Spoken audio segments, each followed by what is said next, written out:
That is a horrible and immoral system to have, in my opinion. The Federal Reserve makes all that possible, and that's why I think it's got to go. Hi, I'm Tim Cavanaugh for ReasonTV. We're here with Tad Lumpkin, the writer, producer, and director of American Dream, an animated short film looking at the Federal Reserve. American Dream is out. You can find it on YouTube. It's kind of spread virally, and it's probably posted on 50 different YouTube channels now. But if you add them up, we've had about six or 700,000 views. Probably the main determining factor in governmental economics in America right now is about public sector workers and their compensation, specifically their pension, post-retirement compensation. You also have, these massive wars that have been going on forever and will go on forever. What is the Fed's role in all of this? When you look at any war they fought, the Civil War, and you deplete the treasury of the gold. I mean, you were limited by what you had as to what you could do. There hasn't been that limit. It's been a progressive change. There's the Federal Reserve Act in 1913. As you move through time, there's further and further disassociation with gold. There's looser banking standards. There's preferential treatment for merging into larger and larger financial institutions. Who are some of the biggest players in the financial markets are pension associations.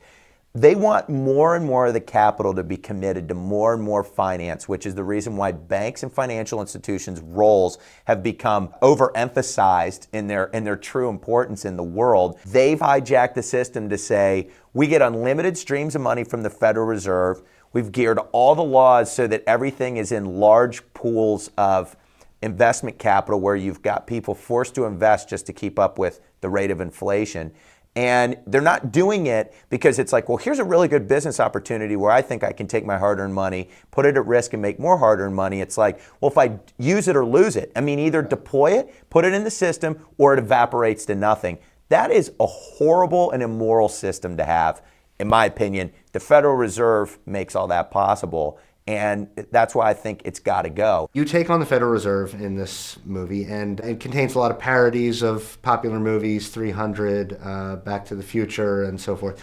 What are you aiming to do? We felt like there's a lot of excellent material out there. Organizations like Reason, there's been books written like End the Fed, Ron Paul. How do you bridge the gap with your friends or your family members that may know nothing, may not really see why they need to know something, aren't going to commit to reading a book, don't want to watch a documentary? We need to market Austrian economics. We can't just lay it out and say, oh, it's the best, everyone should follow it because we think so. I think you need to tell people why. You got to come up, you got to brand it.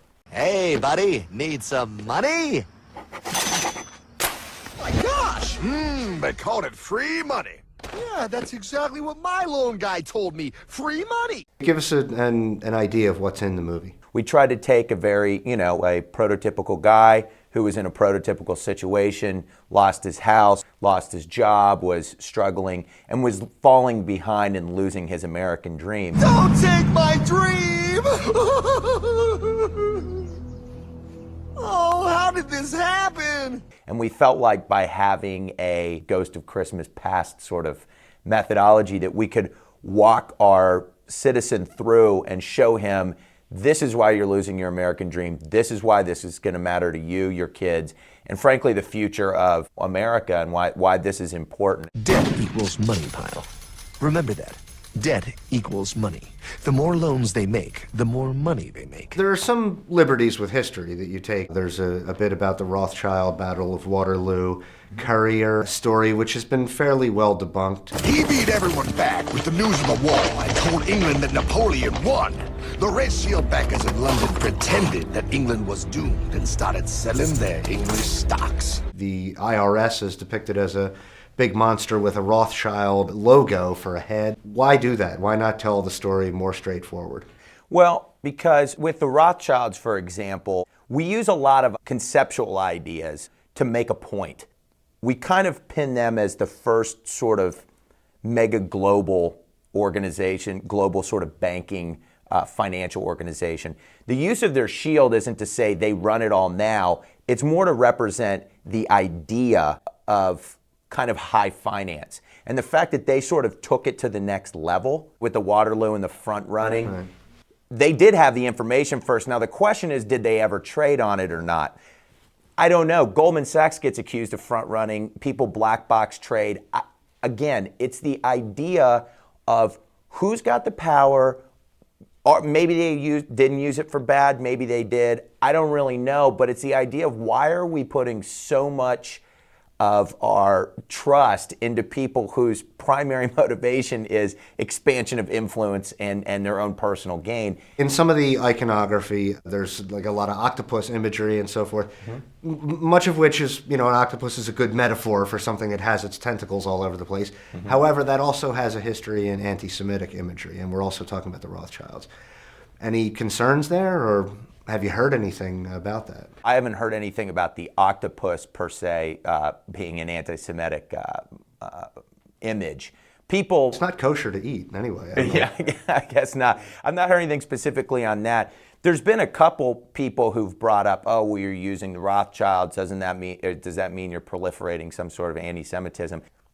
The fact that these guys came from a Jewish heritage does that then mean they're off limits to use as a bad guy? So then if they weren't from Jewish heritage, then that would mean, they were Polish heritage, so then we're anti-Polish. We're not anti-Semites.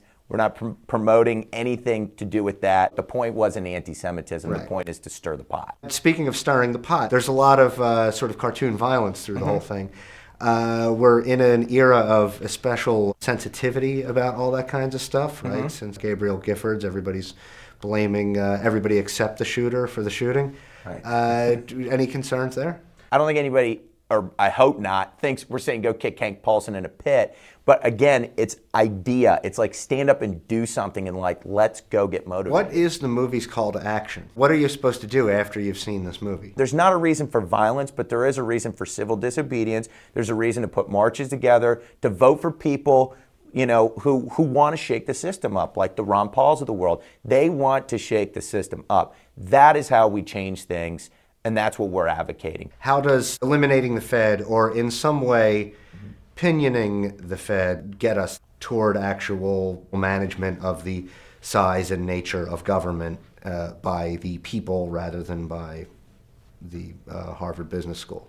So many people put their faith in these elites because they have these degrees. It's the same guys from the same school, and it's like, well, let's hand over the entire economy and the monetary system to 9 guys who think they're smarter than everybody else, as opposed to the free market. That whole idea of other people being responsible for our lives is completely broken, and why we're in this scenario. The Federal Reserve itself, anytime you give unlimited capacity to print money, then the government's going to grow. And the reason they laugh at gold and they hate silver and this and that, and they make fun of all these hard currencies as being old-fashioned, is because that's the anchor that prevented them from growing. They have to live like every other person does, shrink when times are lean, and they can do more when times are good. We're still up against a world where most people believe the government shouldn't be shrinking when times are lean. That's when they should be taking an active role in taking up the surplus supply and all of the other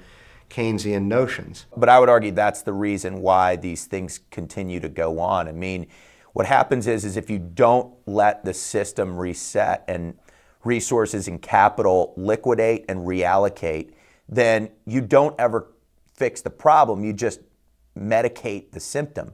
You cannot spend more than you make and just inflate the dollar to infinity. At some point, there will be a mathematical stopping point to that. It's just really irresponsible. I think the reason that we're losing our middle class has nothing to do with regulation and big business out of control. It's got to do with the fact that we don't have free markets, we don't have real money. The things that we're telling that our politicians sell as helping the common man are really the cause of the common man's demise. That's why we're trying to make mass consumable entertainment that gets those people awakened and fired up. We need voters, we need people to hit the street and protest and vote and spread the word and be part of the solution.